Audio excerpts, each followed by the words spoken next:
Mahima Singh, I'll come to you first. In terms of what you are giving out, there is a fine line, as Sanju Verma says, between welfareism and offering bribes to the people. However, if you look at what your manifesto in each of the states is, especially if you look at it in Rajasthan, it's a carbon copy of each other. You're offering 500 rupees per cylinder, BJP is offering 450 per cylinder. What's the difference? You're trying to buy votes. Jai Hind, thank you for the opportunity, Preeti. And I would like to straight away point to the fact that we have been talking about guarantees for past so many years. We have fulfilled our guarantees in Rajasthan, Himachal Pradesh, Karnataka very recently. And in Rajasthan especially, we have fulfilled 96% of our manifesto from the year 2018.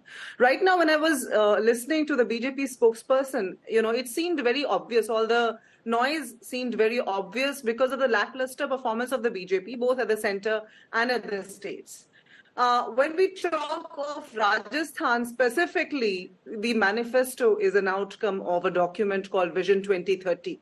Similarly, in all the other states, the only operative strategy of the Congress party of forming a manifesto has been taking stakeholders into account, doing Jan Ki Baat, having a two-way dialogue, finding out what do the people want. You see, the women, the girls, the children of these states want English medium schools. So we have promised that. They want cheaper gas cylinders wherein, there's a fair, transparent arrangement of, the payments.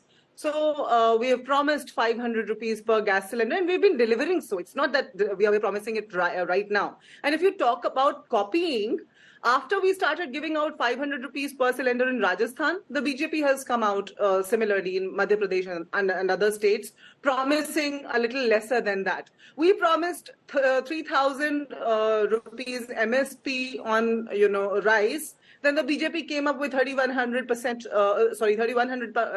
kg of basmati rice thereafter. Whereas the BJP itself has stopped the export of basmati rice. So many paradoxes will be found out if you get into the details of what the BJP is promising. Wherever the Congress is promising, we've promised the old pension schemes. We've been able to deliver that. We've promised, free travel to the women. We've been able to deliver that. The only ground being the policy, the strategy, the economic policy, which has been put together by experts in consultation with the stakeholders, unlike the BJP. Because the BJP, before coming to power in 2014, not even in 2019, I'm talking about, they promised 2 crore jobs per year. They've not even been able to give 2 lakh. But Mahima Singh, as I bring in Amitabh Tiwari into this, you might say that you're the real McCoy, but it's not. Political history stands testimony, whether you like it or not. The real McCoy of this is the Aam Aadmi Party. You copied the Aam Aadmi Party's free travel for women, which they did in Delhi. You're talking about free electricity. It was the Aam Aadmi Party who started it. So the beast has been unveiled by the Aam Aadmi Party. And then you've seen that it's worked. And then all of you have followed suit. Let's look at it from that perspective. But I will also pose a question for which I will come back to you, Mahima. Allow me. Please allow me, ma'am. And I'll pose a question because the question I asked Sanju Verma about the 11,000 crore for 10 months of the current fiscal year has gone into Ladli Behna Yojana. You've promised 1,500 rupees a month under the Nari Samman Yojana. Where are you going to get the money from? It's a question. I'll come back to you. But Amitabh Tiwari, to open out the debate where the voter is concerned. Amitabh Tiwari, extremely transactional today. I was on ground and I was speaking to young women of the age of 21 or 22, where they're actually thinking not on ideology, not on which leader they like. They're actually thinking scooty chahiye ki laptop chahiye. Because the scooty is being offered by the Bharatiya Janata Party in Rajasthan and a laptop is being offered by the Congress in Rajasthan. See, India has high income inequality. The urban income is more than 60% of the rural income. Post-COVID, there is acute economic pain. So there is a need for welfare schemes. Now there is a difference, a thin line, as Sanju is saying, between welfareism and freebies. Now the Supreme Court has opened a Pandora's box. I think the first thing which it needs to do is to define freebies. And in my opinion, I'll tell you what a freebie is. Ladli Behna Yojana, 1250 rupees to 1.32 crore women whose family income is less than 2.5 lakh is not a freebie, it's a welfare scheme. But if it was given to all the 2.7 crore voters, including women coming from middle and rich class, then it becomes a freebie for them. That is number one. Number two, we are seeing that these schemes or the welfare schemes, the political parties are realizing just before the elections to, of course, influence the voters. Now in UP, 20% of BJP voters voted to BJP because they were beneficiaries in schemes.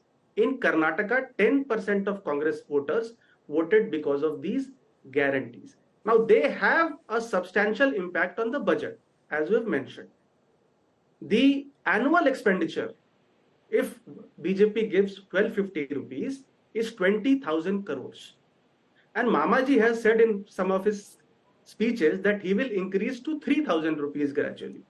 Now the receipt of Madhya Pradesh is 2.25 lakh crore, which means 10% almost of the entire revenue of Madhya Pradesh is going to be directed towards the Ladli Behna Yojana. The fiscal deficit is 55,000 crores. It's not less, 4%. And Amitabh Tiwari, before they go into election, Madhya Pradesh as a state was in debt of 3.4 lakh crores. Correct. So what we need is the election commission, after the MCC is invoked, do you know that all official advertisements have to be passed by the election commission? They check it. But election commission does not check the manifestos of political parties. Today, a political party can promise that they will ferry people to the moon in a Chandrayaan and it will not be contested. Correct. So there is a lacuna in the system which needs to be fixed by the Supreme Court as well as the Election Commission, but they are also moving around in circles. First of all, the definition of freebie is important. Then I think some sort of mechanism where you bar political parties from announcing any schemes, probably some months before the elections, like the Raitu Bandhu cash transfer has been stopped. I mean, in Odisha, under Kalia, 10 to 15,000 rupees were transferred to people's accounts in the 2019 Vidhan Sabha election just before the polls.